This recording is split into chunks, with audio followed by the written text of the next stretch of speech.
Salut à toutes, salut à tous et bienvenue dans Hyperlink, votre cocktail de bulles et de pixels qui vous revient en mode bulle, cette fois-ci en mode comic book, ça faisait longtemps, pour parler de la sortie de Marvel. Alors non, pas Marvel la maison d'édition, Marvel un comics qui serait la suite de Marvel, un autre comics. C'est un peu compliqué, mais pour bien réexpliciter tout ça, je suis avec notre spécialiste des comics, je vais bien sûr parler de Karl. Comment ça va Karl ? Salut, oui, à la base on évite de sortir une œuvre qui a son nom, histoire d'éviter de vous confondre, mais là c'est une œuvre qui reprend une autre œuvre qui avait un peu le même nom mais avec un S. Ce qui est bien avec les comics, c'est que c'est simple. C'est toujours très simple. On va bien sûr parler donc de Marvel, donc sorti en 2020. Je n'ai pas d'autres précisions plus que vous dire, à part que c'est un comics basé sur les écrits d'Alex Ross de base, en tout cas basé sur son univers à lui, qu'il avait développé dans Marvels, avec un S, comme tu disais. Avant de commencer la critique, bien sûr, vous pouvez nous retrouver sur nos différents réseaux sociaux, suivre notre actualité sur Twitter, venir discuter avec nous de bandes dessinées, de jeux vidéo, de comics, de films, sur notre Discord. Et vous pouvez retrouver nos critiques comme celle-ci, ainsi que nos émissions passées, présentes et à venir sur le réseau de podcast Micro Stockholm Ocha et sur notre chaîne YouTube. On est parti pour la critique. Minable, méga minable. Faudrait trouver un argument plus original. Marvel, donc comics de 2020, basé sur, encore une fois, une idée d'Alex Ross, c'est ça ? En fait, c'est la première idée avec laquelle Alex Ross est allé voir Marvel au début de sa carrière, avec la volonté de faire une série d'anthologies peinte par différents créateurs qui pourraient chacun apporter une touche à l'univers. Bon, finalement, il a été remanié pour faire une série où seul lui peindrait, donc il a choisi des persos qui lui plairaient, et puis arrivé à Marvel, on lui a expliqué que non, il fallait une seule histoire, que ça serait plus fort, ce qui a donc donné le comics Marvel, ce qui est un des plus grands comics qu'a sorti la Maison des Idées depuis des décennies, dont il sort encore des versions anniversaires régulièrement. Mais parce que oui, c'est un grand comics, de toute façon on est d'accord. C'est un de mes préférés. Moi mais aussi. Ce Marvel, c'est donc cette vision plus proche de la vision d'origine, d'anthologie. Alors tout n'est pas peint, mais il y a un peu de dessin, un peu de variation dans les techniques, mais plusieurs créateurs rejoignent Alex Ross pour s'unir et présenter l'univers Marvel par petites touches, avec la volonté d'origine qui était de les présenter comme jamais vu avant. Donc il n'y a pas vraiment d'histoire, il y a une forme d'histoire où Doctor Strange est capturé par son ennemi Nightmare, Nightmare regarde dans les réalités, donc chaque réalité est une des histoires qui va nous être présentée. C'est vraiment, c'est presque dommage que les peintures d'Alex Ross, qui sont vraiment des peintures que moi j'achète tous les Alex Ross que je peux juste pour les avoir et les regarder. C'est dommage que ce soit pour ce que je pense être l'histoire la plus faible et qui est en plus censé être le ciment du reste, qui est clairement un prétexte. On peut quand même préciser, donc Alex Ross, c'est un auteur qui est arrivé dans les années 80-90 chez Marvel. Moi, je suis pas un grand spécialiste de comics, mais je sais à peu près ça. Et que ce qui l'a fait connaître, ce qu'il a travaillé chez Marvel et chez DC, c'est que, comme tu l'as dit, on peut limite parler de peinture chez lui, dans son travail anatomique et précis. Il a un amour immodéré pour l'âge d'or et l'âge d'argent de Marvel, que ce soit dans les costumes, que ce soit dans les visuels, dans les thématiques. Donc il a déjà fait des dessins qui en même temps sont imprégnés d'une folle nostalgie, parce que ça fait tout de suite penser à un dessin peut raviver peut-être 50 ans d'idées sur un seul et unique personnage. Et pour autant, en fait, dans ses histoires, parce qu'il a fait donc juste des illustrations, il a souvent fait d'ailleurs beaucoup d'illustrations de couverture. Oui, il fait ça régulièrement. Il a fait ça du Spider-Man, du Hulk, où il y a juste la couverture, c'était du Alex Ross, parce qu'on peut se permettre et que ça vend mieux. Mais on peut. Il me semble même, de mémoire, qu'il avait travaillé sur les films de Sam Raimi un moment, pour le concept art ou ce genre de choses. Par exemple, si vous avez vu Spider-Man 2, le résumé au début qui vous raconte le premier film en peinture, c'est Alex Ross. Oui. Voilà, tout à fait. Tu vois, preuve que mes souvenirs n'étaient pas erronés. Et quand on pense aux comics d'Alex Ross, on en pense surtout à deux qui viennent en tête. Un chez Marvel, donc chez Marvels, et il y a Icons qui répond un petit peu, je trouve, dans les idées à Marvel, mais chez DC. Et Icons, par exemple, prenait des idées de Superman qui se pose la question de qu'est-ce que c'est que de vouloir sauver toute la planète, parce qu'on dit qu'il peut sauver toute la planète, mais s'il essaye vraiment de le faire, qu'est-ce que ça fait ? Ce qui donnait des images très puissantes. Moi, je me rappelle où, à un moment, en Afrique, il se fait frapper par des gens qui se cassent les mains sur lui, mais des gens qui n'ont plus rien à perdre et qui sont affamés et qui sont détruits par la guerre. Donc Alex Ross, il propose quand même une vision assez réaliste de personnages qui ne le sont pas. En tout cas, c'était l'idée de Marvels. Et Marvels, pour finir quand même sur l'œuvre d'origine, on suivait en fait l'univers Marvel pendant environ 40 ans, du point de vue d'un journaliste, d'un photographe pour le Daily Bugle, entre autres. Oui, un collègue de Peter Parker. Globalement, oui. Donc qu'on voyait évoluer dans sa carrière en même temps que dans l'univers Marvel qui grandit et se complexifie au fil des années. Et au fil que les mutants arrivent et que Phil Seldon, le photojournaliste, comme les autres humains, déteste les mutants et doit réfléchir sur sa propre haine.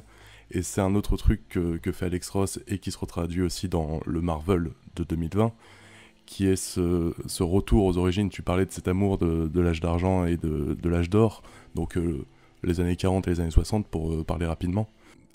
Et dans Marvel, comme je disais, il avait la volonté de présenter les personnages comme jamais avant, mais en même temps, il revient vraiment à leur source. La première histoire est consacrée à Spider-Man.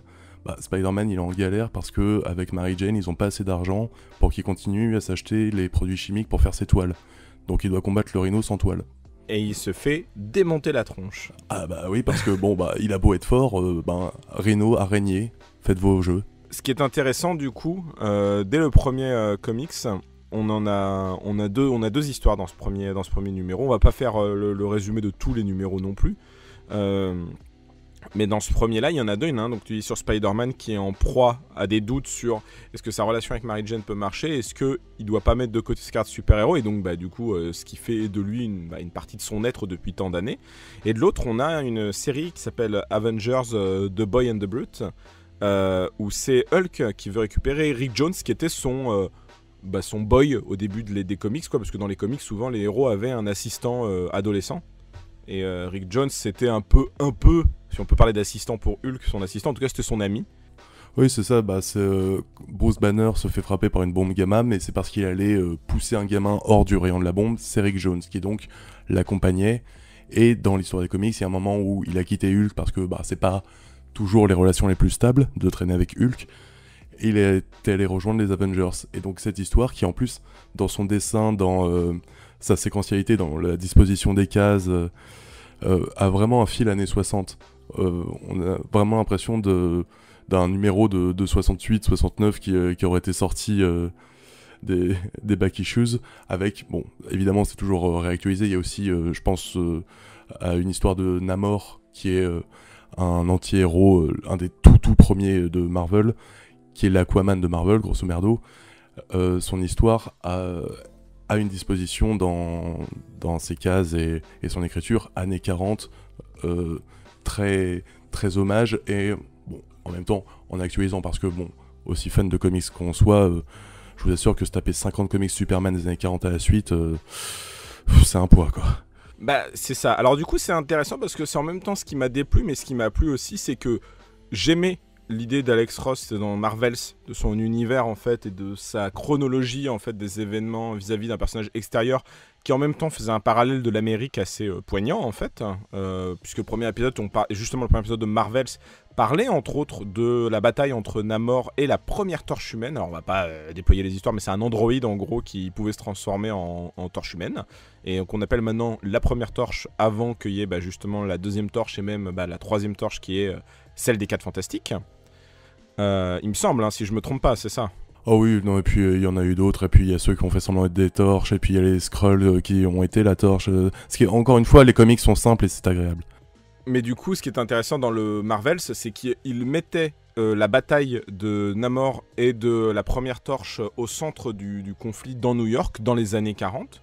Et ça faisait un écho avec la Seconde Guerre mondiale, en fait, dans laquelle l'Amérique ne voulait pas spécialement s'engager avant, et auquel en fait les événements de la grande histoire humaine et de l'histoire des super-héros se mélangeaient très bien. Donc j'étais un peu décontenancé au début, je me suis dit oh là là, c'est que des courtes novels qui n'ont pas de rapport les unes avec les autres, à part un fil conducteur un peu prétexte qui sert un peu à rien, dessiné par Alex Ross, donc ça c'est toujours bien, mais qui était quand même prétexte.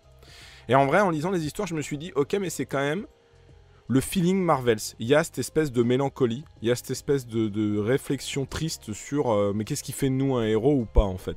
Et je prends par exemple, c'était dans le deuxième, T'avais The Vision, Ouais. qui est super. Qui rappelle, je sais pas si toi ça t'y a fait penser, moi ça m'a fait penser un peu.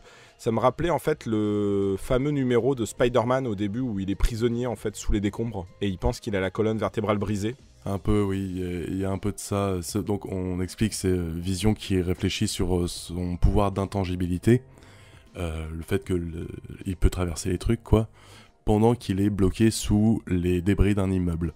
Et ces histoires, justement, alors, sans que ça fasse cliché, arrivent à ressortir cette idée de cet androïde qu'on peut pas toucher, bah forcément il a plus de mal à se sentir part du monde, le contact physique, même quand on arrive à le toucher, bah c'est du métal. Et ces histoires ont toujours un truc comme ça. Il y a aussi une histoire où la chose se lamente sur son sort et sur le moment où il a arrêté d'être Ben Grimm et où il est devenu ce monstre de roche. Et celui-là, c'est juste la chose marche dans la rue et réfléchit à sa vie et à son sort. Ça c'est dans le 4e numéro.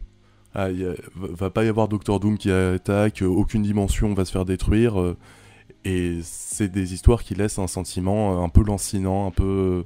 c'est plus juste des gars en collant qui se tabassent sur les toits la nuit, quoi.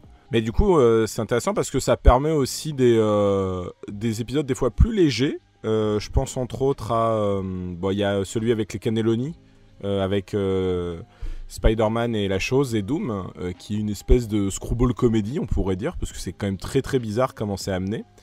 Ou Danger Room is Done, qui présente en fait l'arrivée de Wolverine chez les X-Men, on va dire. Il est déjà un peu là, mais thématiquement c'est ça. C'est qu'est-ce que Wolverine peut apporter chez les X-Men. Est-ce qu'il sera un électron libre, ou est-ce que malgré sa fougue et sa verve, il peut se lier à la team. Donc effectivement, c'est pas Marvels, mais c'est Marvel. Vraiment, on ressent la vibe d'Alex Ross. En tout cas, je sais pas à quel point il a été chapeauté dans le truc. Est-ce qu'il a laissé carte blanche, ou est-ce qu'il y avait quand même une directive? Je me suis pas assez renseigné sur ça, mais on sent cette vibe un peu mélancolique. Moi, je trouve en tout cas qu'on sent qu'il est derrière le projet, clairement. C'est un truc qui ressemble à lui. De toute façon, c'est lui qui a sélectionné les autres artistes. Ça m'étonnerait pas qu'il y ait eu quelques concertations, quelques discussions. Il participe même à l'histoire de la chose, alors que pourtant sur les autres, il se réserve vraiment à cette histoire prétexte, où c'est encore une fois vraiment dommage qu'elle soit si prétexte pour ses peintures. Mais où je pense qu'il a un peu tapé partout. Après, à mon avis, quand on confie une histoire sur Wolverine à Mark Waid, c'est bon, on peut faire confiance à Mark Waid. Le gars, il a révolutionné Flash, et il a défoncé dans X-Men. Enfin non, c'est bon. Il engage aussi de bons gars pour oui, clairement, c'est avec des styles des fois très différents. C'est ça aussi qui est intéressant. Ça te permet de découvrir des tonnes d'artistes vraiment très différents d'un comics à l'autre, et d'une histoire à l'autre. Rien que le premier numéro où t'as l'histoire Spider-Man et l'histoire sur Hulk, graphiquement c'est pas du tout la même chose. Il y en a un, c'est de la peinture impressionniste, et le suivant c'est du comic strip années 60, quoi. Tout à fait. Le premier numéro, moi, me faisait penser au générique d'ouverture des Avengers, des Indestructibles, dans ces formes. Ah oui, un peu. Un autre truc qui est intéressant, qu'on peut noter dans Marvels, qui clairement est un one-shot, donc n'hésitez pas à y aller si ça vous intéresse déjà ce qu'on vous dit. Si vous êtes un peu fan de comic books, clairement c'est un one-shot à la manière de Marvels. Ce qui est intéressant, c'est que il y a des personnages... On l'a dit comme qu'on n'a jamais vu avant, mais est-ce que c'est un retour aux sources? On se rend compte que l'univers Marvel a changé. Moi, je pense notamment, encore une fois, à l'histoire dans le numéro 1, parce qu'il y a un bon exemple de celui avec Hulk qui attaque les Avengers, où il idéalise, mine de rien, l'équipe originelle des Avengers. Parce que là, du coup, quand on arrive, en fait, c'est déjà la seconde équipe, où c'est Captain America qui est en charge des Avengers. Et Hulk n'est déjà plus dedans, donc c'est déjà la deuxième ère, parce que la première ère, il n'y avait pas Captain America, il y avait Guêpe, Ant-Man, Iron Man, Hulk et Thor, uniquement. Après, ça s'est passé sur les 4-5 premiers numéros d'Avengers, donc... Oui, Oui, mais c'est vrai, ça reste quand même que c'est une première team qui a existé sous ce moule-là, en fait. Oui, c'est des événements qui sont marquants in-universe. Et du coup, on voit que, un moment, sans trop rentrer dans les détails, Hulk imagine son équipe idéale d'Avengers. Donc bon, ils ont tous une tête de Hulk. Mais ce qui est intéressant, c'est de voir la différence de costumes, en fait, où on voit qu'ils se les imaginent avec les costumes qu'ils avaient. Donc si ça se trouve, il y a même pas un an, quoi. Donc Iron Man, qui a déjà son deuxième costume, le fameux rouge et jaune, il se retrouve de nouveau avec son costume tout doré en tungstène, là, en iron. Oui, la boîte de conserve qui lance des lasers. Là. Qui est globalement la version qu'on pouvait voir dans le tout premier film du MCU, couleur gris métal, quoi. C'est la même idée. Et c'est intéressant de voir ça, en fait, ce souci du détail qui sert à rien, mais qui est plaisant parce qu'il rend, je trouve, l'univers cohérent, en fait, il le rend crédible. Et c'est ce que j'avais beaucoup aimé dans Marvels, en fait, c'est de voir l'évolution des personnages au fil des décennies. Là, c'est des petites histoires, mais on voit une évolution quand même. Oui, il y a un côté slice of life où on va vraiment se mettre dans leur point de vue, essayer de comprendre... par exemple, je parlais de cette histoire sur Wolverine, c'est juste Cyclope et Xavier qui sont en train de discuter pendant que Wolverine combat une énième fois le Hulk. Et qui sont juste en train de discuter de... Mais est-ce qu'il fonce juste ou est-ce qu'il a une stratégie c'est qui Wolverine quand il combat? Ouais, c'est intéressant ce désamorçage. Même si c'est pas Wolverine lui-même qui a ce débat, c'est deux des personnes qui connaît le mieux, et dont un télépathe, accessoirement, mais qui permettent de revoir ces aspects des personnages qui soit ont été très peu explorés, soit ont été explorés une fois en 1976 et plus depuis, donc bon, c'est peut-être bon de faire des petites piqûres de rappel de temps en temps sur certains points plus, on va dire, un peu moins répandus de l'univers Marvel. Ah non mais clairement, et puis comme on l'a dit, on n'est pas que sur 2 ou 3 héros, il y a des fois des histoires sur des personnages moins connus. Il y en a un sur Wong, qui est l'assistant de Doctor Strange. De Doctor Strange, merci. Il y en a, et on avait dit il y en a un sur Doom. Alors il est connu Doom, il y en a un sur Doom et il fait quelque chose au Silver Surfer. Il y en a un sur, il y en a plusieurs sur Nick Fury, il me semble aussi. Il y a une petite histoire Nick Fury qui rend encore une fois hommage à l'ère expérimentale des années 60-70. Il y en a un avec le premier Ghost Rider, il me semble aussi. Celui qui est cité souvent dans les comics, quoi. C'est ça, on parlait des variations sur les histoires. Là, par exemple, c'est carrément... C'est même pas une histoire de l'univers Marvel, c'est une uchronie de l'univers Marvel. C'est... s'il y a 150 ans dans l'univers Marvel, les Skrulls avaient envahi. Et donc, l'histoire sera juste ça. C'est une constance due à l'ouverture et à la fermeture de chaque comics, dans le sens que Nightmare, en fait, il rentre dans des multivers aussi. Il ouvre différentes frontières, différentes portes de rêve. C'est ce qu'il explique au début du premier comics, et c'est ce qui donne justement la cohérence de voir différents styles et différentes histoires qui ne sont pas liées les unes avec les autres. C'est que Nightmare pioche de rêve en rêve ce qu'il a envie. Oui, puis même, c'est très prétexte. Après, je trouve que c'est la seule histoire qui vraiment ne pourrait pas se passer dans l'univers Marvel tel quel.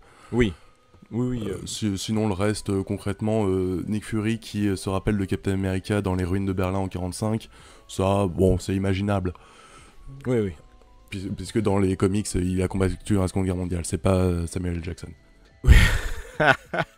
Oui, tout à fait. On approche de la fin, mais il reste quand même une dernière question, parce que là, on est en train de fanboyiser, alors toi plus que moi, mais moi aussi un peu, sur Marvel et Marvels. La question, c'est, est-ce qu'un néophyte pourrait le lire? C'est vrai que ça, c'est une question qu'on peut se poser, ou est-ce qu'il faut vraiment connaître son Marvel pour pouvoir apprécier cette œuvre-là? Toi, t'en penses quoi? Moi, je pense qu'au niveau des histoires, un néophyte pourrait s'y retrouver dans la majorité. Peut-être les subtilités de Hulk qui veut récupérer Rick Jones à Captain America. Bon, si il n'a pas fait attention aux comics Avengers des années 60, il y a peut-être une ou deux références qu'il va rater, c'est pas gravissime. De toute façon, un des plus gros conseils qu'on peut donner aux gens qui connaissent pas les comics, c'est d'accepter qu'il y a des trucs qu'ils vont pas comprendre. Oui, ça me semble être un bon conseil. Non, parce que de temps en temps, il y a des trucs que vous n'allez pas comprendre, c'est vivez avec, continuez l'histoire, ça finira par avoir du sens. La plupart des histoires, je pense, sont accessibles, mais je pense que c'est sur cette variation des déjà, il y a peu de gens qui lisent des comics en général, c'est de moins en moins depuis des décennies, et puis bon, alors en France, ça, quasiment pas. Donc peut-être ouvrir sur le Spider-Man, moi, même la première histoire sur Spider-Man, les dessins m'ont pas rebuté, mais il m'a fallu 4-5 pages pour m'habituer. Et je pense que des histoires qui ont des styles trop tranchés comme ça peuvent rebuter des gens qui n'ont pas trop l'habitude, et puis qui se disent, surtout aujourd'hui, il y a des gens qui s'intéressent aux comics par ou même pour le MCU, s'ils tombent là-dessus, eux, bon, si vous aimez le MCU, c'est peut-être pas par là qu'il faut commencer. Je vais le dire comme ça. Oui, alors d'accord, ok. Si on est fan juste de Marvel via son MCU, c'est vrai que ça peut être un peu déphasant parce que le MCU en plus propose une seule et unique vision de cet univers-là. Donc c'est vrai que ça peut être compliqué. Moi je pense qu'il y a à boire et à manger dans le sens que oui, peut-être des nouveaux lecteurs peuvent y avoir accès parce que les histoires sont assez indépendantes. Mais je pense malgré tout qu'il faut être un minimum amoureux des histoires Marvel ou en tout cas d'une certaine période de ces histoires-là, les vieux comics, avant que il y ait des multiples morts, des morts, sauts dans le temps, univers parallèle, double dimension, et ce genre de choses, quoi. C'est par exemple, je prends l'exemple de Spider-Man, si vous aimiez quand Spider-Man, c'était les débuts où c'était un mec qui avait du mal à joindre les deux bouts et qui avait du mal à consolider son couple dans sa fonction de super-héros, bon là vous allez kiffer. Si vous êtes fan du Spider-Man, chef d'une armée de Spider-Man de multiples dimensions et qui a sous sa protection le Spider-Man de telle et telle dimension, je suis moins sûr que ça vous plaise à fond. C'est moins votre trip, même cette histoire principale de prétexte avec des multivers et tout ça. Sa conclusion, elle est satisfaisante et sans la spoiler, elle complimente un petit peu l'idée générale qu'est le projet en lui-même. Mais bon, ça reste très... Bon bah en fait, vous savez ce qui est bien, c'est la création. Allez, salut, bise. Voilà, c'est ça. Et en vrai, c'est ça qui est intéressant parce que je te dis, j'étais très rebuté au début en lisant le comics. Et en fait, à force de lire, je me suis quand même pris au jeu, j'ai bien aimé. Parce que c'est pas Marvel, ça pourra jamais être Marvels de nouveau. Mais ça propose une autre vision qui est dans le même lignage que ce que Alex Ross a toujours essayé de montrer. C'est-à-dire un amour immodéré pour les comics, sans pour autant enlever toute réflexion sur ces derniers, réflexion des fois critique ou analytique, qu'il a fait via ses dessins. Encore une fois, je pense que Carl et moi, on vous l'a déjà dit, mais allez regarder les œuvres d'Alex Ross, quoi. Il a un compte Twitter où il partage souvent plusieurs de ses œuvres. C'est d'une beauté hallucinante, quoi. Acheter Justice, Kingdom Come, ça c'est que peint par Alex Ross et vous avez même pas besoin de lire les cases en vrai. C'est mieux si vous le faites, mais vous avez pas besoin. Et ça a donné surtout toute cette... Enfin, on peut pas enlever que Alex Ross, il a donné toute cette vibe de comics réflexif, un peu désolé et désemparé, comme je pense à Old Man Logan, ou même à le comics sur la mort de Hulk, où il est le dernier homme sur Terre et il se bat encore et toujours pour pas mourir. Ah, bah, j'ai oublié. Je sais pas si tu te souviens de celui-là. Je l'ai pas lu, celui-là. Tu l'as pas lu, celui-là ? Non. Où en gros, il y a plus d'humains, il y a que des machines partout. Et le dernier humain sur Terre, c'est Hulk. Et il se refuse à mourir. Et donc Bruce Banner, il est âgé de 300 ans grâce au pouvoir de Hulk. Et Hulk, lui, refuse de mourir. Et à un moment, en gros, Bruce Banner fait une attaque cardiaque et meurt. Et donc Hulk se réveille et refuse de mourir. Et donc, quitte à rester énervé constamment pour rester Hulk. Donc et c'est vraiment très beau, très mélancolique, et c'est ce genre de truc que Alex Ross pouvait très bien dépeindre dans Marvels ou même dans Kingdom Come chez DC. En fait, c'est la fonction du super-héros, peut-elle rentrer en adéquation avec la fonction des êtres humains, en fait. Est-ce que les affres, le désespoir, les amours, les haines des humains peuvent en faire un moteur à leur fonction de super-héros, ou au contraire, est-ce que c'est un frein d'une certaine manière ?